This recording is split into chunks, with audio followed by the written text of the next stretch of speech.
Hi, I'm Tanya Steele of Epicurious.com, and you're watching Around the World in 80 Dishes. Today I'm here with Chef Bruce Mattel, and we're checking out New England clam chowder from the U.S. of A. Chef Bruce, thank you so much for showing me how to do this. You're welcome.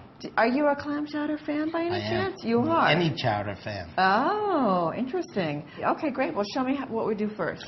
Well, as I mentioned before, we have a cured and smoked product. We have some slab bacon here. Uncooked. And what we'll do is it's uncooked, and we'll heat up the pot. We'll just put in some bacon.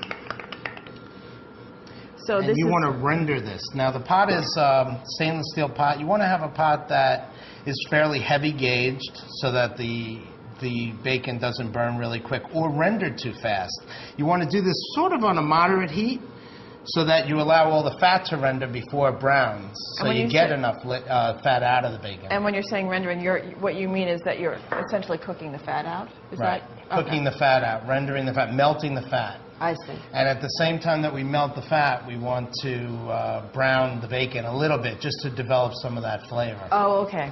But we want to do that slowly to maximize the yield of fat, because what the fat represents, besides flavor, is the substance that's going to mix with the flour, form a roux, and become the thickener for the soup. Oh, I see. You want to start? Yes, I do. Thank you. You see how it's sticking a little? Yeah. I wouldn't be so concerned about that right now, because we're going to add onions afterwards, and onions are so high in moisture that they'll kind of let out enough moisture to release some of those pan drippings. I see. Okay.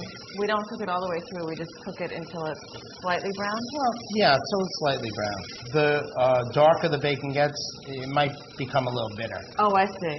So we'll go a little bit further. See how it's getting a little brown there? Yep. We're going to go ahead and add our onions now that you got it a little brown. Yep.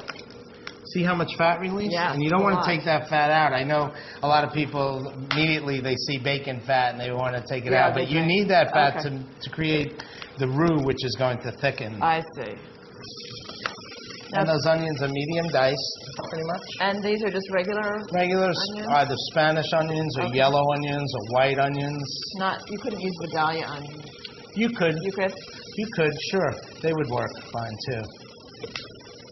So once we see that the onions have gotten mostly transparent, we'll sprinkle the flour on and form a roux. Okay.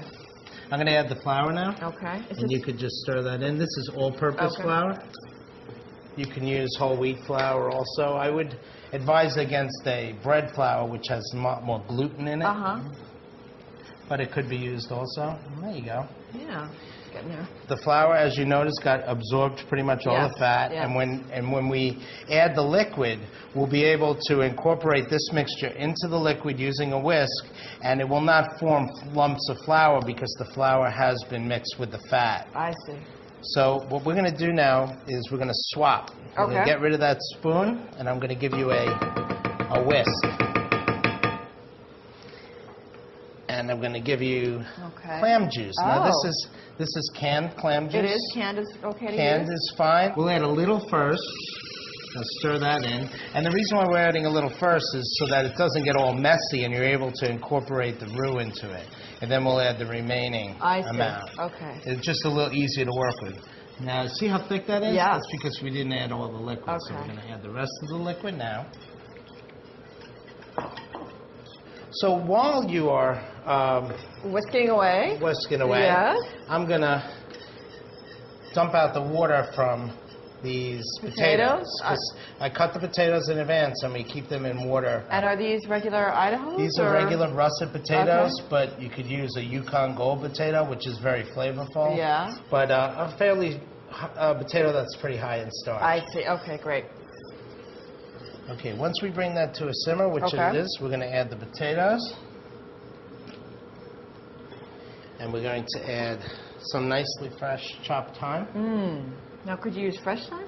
Yes, this is fresh. This is chopped. Oh, it is fresh. But you could use dry also. And one bay leaf. Okay. And the bay leaf and the thyme will create a really nice aroma and accent the flavor of the soup. This needs to cook for how long? This needs to cook until the potatoes are tender. So what I like to do now, I'm going to actually move this off the fire onto another fire to simmer. And we're going to take our canned clams, mix it with our heavy cream, and simmer them a little bit. Okay. And then we'll eventually add that to the soup. I see. Great. Okay.